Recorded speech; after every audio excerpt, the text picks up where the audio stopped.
What's up, everyone? The weekend is just around the corner. I am pumped and ready to rock with you one more time this week. I'm Coy Wire, aka Coy Boy, or your boy Coy, as some of you have been calling me on social. Love it. This is CNN 10, your news show where I tell you the what, letting you decide what to think. We're going to start with your headlines. We begin in Haiti, where the entire country is now under a state of emergency. Violent gangs have taken control of much of the capital city of Port-au-Prince, and they're trying to spread to other regions. The expanded state of emergency comes as U.S. Secretary of State Antony Blinken travels to the embattled nation.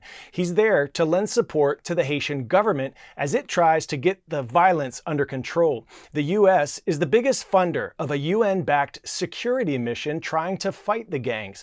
America has pledged more than $300 million to help Haiti in its efforts to restore order.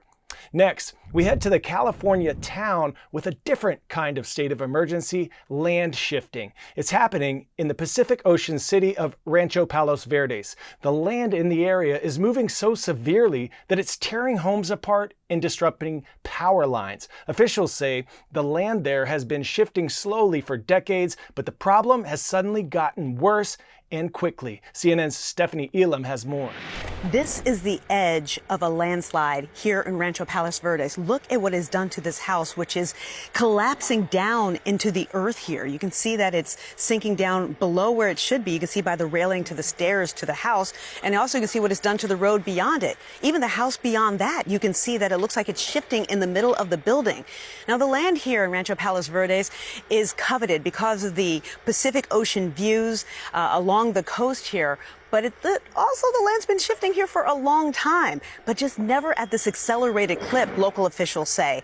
They say it's moving in some places by about 10 inches a week, so much so that the governor has declared a state of emergency, and they've cut off the power and the gas lines to certain neighborhoods because of the earth moving just so fast.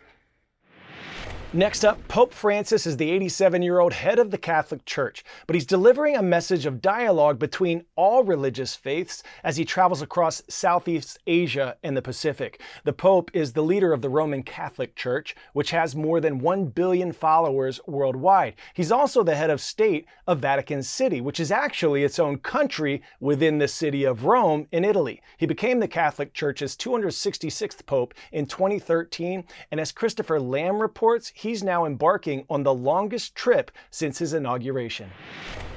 Pope Francis is embarking on the longest foreign trip of his pontificate. He's going to 4 countries across Southeast Asia and the Pacific, covering almost 33,000 kilometers. It's the longest trip that any pope has embarked upon. Francis will be going to Indonesia, Papua New Guinea, East Timor, and Singapore. Now, top of the agenda of this trip is interfaith dialogue. Francis will be in Indonesia, which is a country which has the world's largest Muslim population. He'll be taking part in an interfaith dialogue event at the Istiqlal Mosque, the largest mosque in Southeast Asia. It's a mosque that is connected via a tunnel to the Catholic cathedral across the road. It is an embodiment of the vision that Francis has for Catholic-Muslim relations, the importance of coexistence and friendship. And he will be hoping that this message of dialogue between faiths can resonate across the world at a time of growing conflicts and rising religious extremism. Now, Francis will also have the opportunity to support the Catholic communities in these Southeast Asian and Pacific countries that are increasingly playing an important role in global Catholicism. Now, the Pope, of course, is 87 years old. He uses a wheelchair. He's had some health difficulties. Some are asking whether he will be able to carry out this trip at all.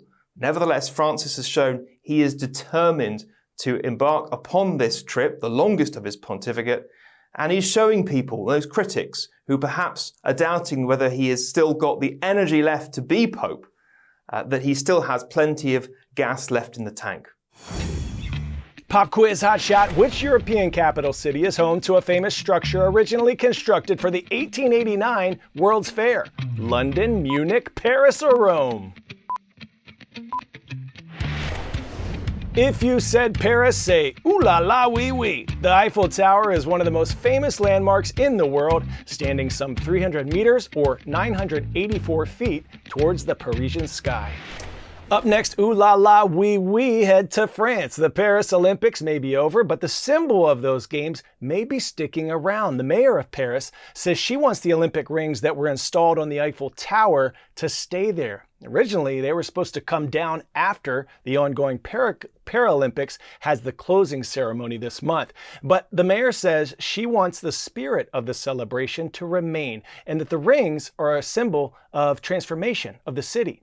Residents are divided on the plan to keep the rings. The descendants of Gustave Eiffel, the engineer who designed the famous tower, they're against the idea. This was the iconic symbol of the Olympics this summer. But why is it causing so much controversy? I think it's an eyesore. It's something different, but the Eiffel Tower has been there for years and years, and I don't think it needs to change. These Olympic rings could soon be a permanent fixture. I think it's okay for now, but not forever, because it's a historical monument, so.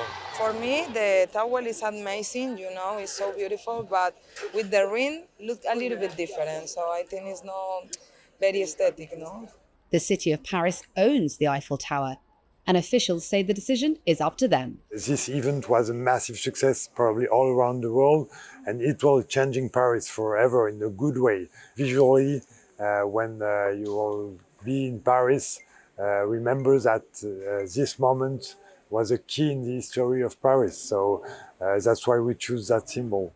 For descendants of its creator, Gustave Eiffel, they don't want his legacy to become an advertising platform. So Gustave Eiffel is my great-great-great-grandfather. We were very happy to have the rings during the Olympic Games. It was a great moment, but the problem is the permanent.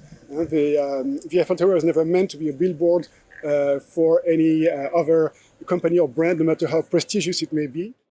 Now, if the rings do stay, fun fact, it won't be the same set we see on the tower now. They weigh 30 tons, so they need to be replaced with a more lightweight version.